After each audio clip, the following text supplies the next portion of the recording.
மாதம் 10,000 சிறப்பு முகாம்கள். உங்கள் வீடு தேடி வரும் அரசு. உங்களுடன் ஸ்டாலின்.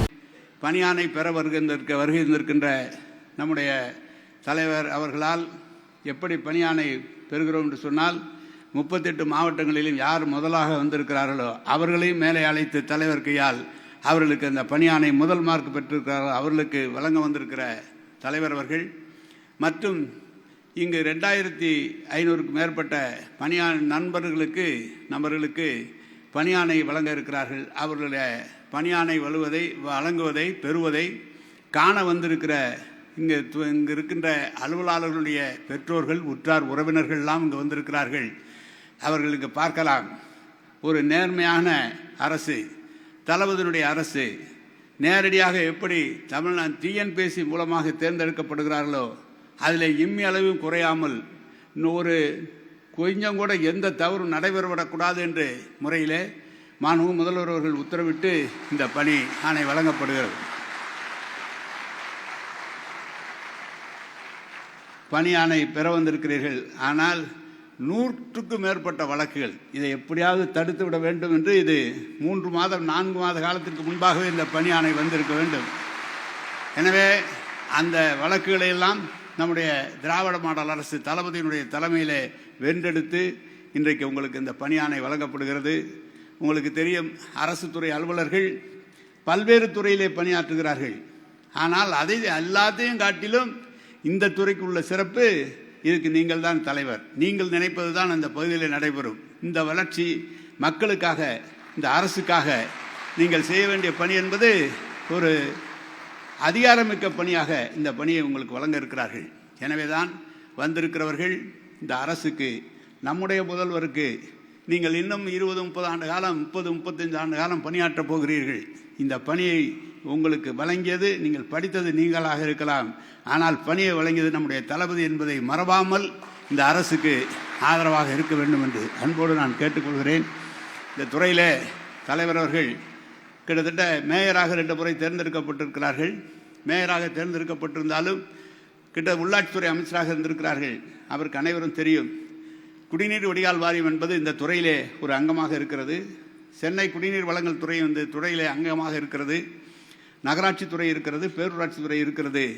இந்த குடிநீர் வழங்குவது தமிழ்நாட்டிலே நம்முடைய முதல்வர் எங்களுக்கு உத்தரவிட்டது, அனைத்து மக்களுக்கும் பாதுகாக்கப்பட்ட குடிநீர் வழங்கப்பட வேண்டும் என்று உத்தரவிட்டு 1971 நம்முடைய ஒப்பற்ற தலைவர் கலைஞர் அவர்களால் ஆரம்பிக்கப்பட்ட தமிழ்நாடு குடிநீர் வடிகால் வாரியம் தலைவர் அவர்கள் 2000 பொறுப்பேற்கின்ற போது, நம்முடைய இப்போது தலைவர் அவர்கள் பொறுப்பேற்கின்ற வரை தமிழ்நாட்டிலே 4,28,00,000 மக்களுக்கு மட்டும்தான் பாதுகாக்கப்பட்ட குடிநீர் வழங்கப்பட்டது. நான் விரிவாக சொல்வது நேரமாகும். கிட்டத்தட்ட இப்போது நம்முடைய முதல்வர் அவர்களுக்கு வந்து அமர்ந்திருக்கிற வரை இதுவரை கிட்டத்தட்ட இந்த 4 ஆண்டு காலத்தில் மட்டும் பாதுகாக்கப்பட்ட குடிநீர் 4,4 கோடியிலிருந்து கிட்டத்தட்ட 6,5 கோடி மக்களுக்கு பாதுகாக்கப்பட்ட குடிநீர் வழங்குவது நம்முடைய முதலமைச்சர் அவருக்கான நிதியை தந்து அந்த பணியை செய்திருக்கிறார்கள். அதே போல் சென்னை குடிநீர் வடிகால் வாரியம், சென்னை குடிநீர் வழங்குகிற வாரியம், மெட்ரோ வாட்டர் கிட்டத்தட்ட நம்முடைய பொறுப்பேற்கின்ற போது 870 MLD திருச்சி சென்னைக்கு கொடுத்தால் அது பெரிய காரியம். இன்றைக்கு 1,250 MLD கொடுக்குற அளவுக்கு நாங்கள் குடிநீர் திட்டத்தை நம்முடைய முதலமைச்சர் அவர்கள் வளர்த்தெடுத்திருக்கிறார்கள்.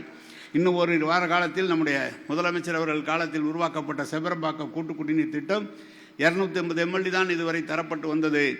இப்போது 540 MLD கொடுக்கிற வரை இப்போது ஆரம்பிக்கப்பட்டிருக்கிறது. அனைத்து ஏற்பாடுகளும் தயார்.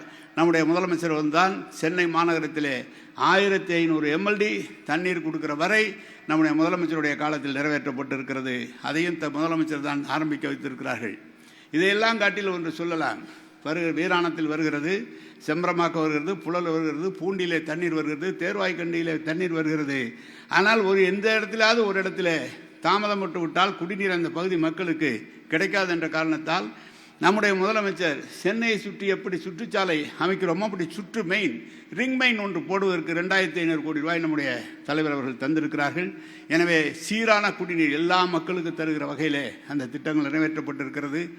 தலைவர் அவர்கள் மாநகராட்சியினுடைய மேயராக இருந்தார். அவருடைய பொறுப்பேற்கின்ற போது 10 மாநகராட்சிகள், இப்போது தமிழ்நாட்டில் 24 மாநகராட்சிகள் இருக்கிறது. 138 நகராட்சிகள் இருக்கிறது. 480 பேரூராட்சிகள் 490 பேரூராட்சியாக மாற இருக்கிறது. கிட்டத்தட்ட 60% மக்கள் நகர்ப்புற மக்களாக அவருக்கு தேவையான கல்வி அறிவு பள்ளிகள், அவர்களுக்கு தேவையான மருத்துவத்தை செய்வதற்கு மருத்துவமனைகள், அதே போல் நடக்க சாலைகள் அனைத்தும் மின்சாரம் தருவதை போல கிட்டத்தட்ட 15 லட்சம் LED விளக்குகள் கிராமங்கள் தோறும் நகரங்கள் தோறும் அதை நம்முடைய முதலமைச்சருடைய காலத்தில் தான் வழங்கப்பட்டிருக்கிறது. சொன்னால் நிறைய நாள் சொல்ல முடியும். நான் நிறைய நேரம் எடுத்துக்கொண்டிருக்கிறேன் என்று கருதுகிறேன். எனவே வந்திருக்கிற நமது நண்பர்கள் பொறுப்பை சிறப்பாக பொறுப்பை செய்து இந்த அரசுக்கும் தலைவருக்கும் இந்த துறைக்கும் நல்ல ஒரு வாய்ப்பை நல்லபடி நடந்து மக்களுக்கு பணியாற்றவும் தலைவருக்கு நல்ல பெயர் வாங்கவும் நீங்கள் என்றைக்கும் பணியாற்ற வேண்டும் என்று உங்களை எல்லாம் அன்போடு கேட்டு மீண்டும் ஒரு முறை அனைவரையும் வருக வருக என்று அன்போடு வரவேற்று அமைகிறேன். வணக்கம், நன்றி. தமிழ்நாடு முழுவதும் 10,000 சிறப்பு முகாம்கள். உங்கள் வீடு தேடி வரும் அரசு. உங்களுடன் ஸ்டாலின்.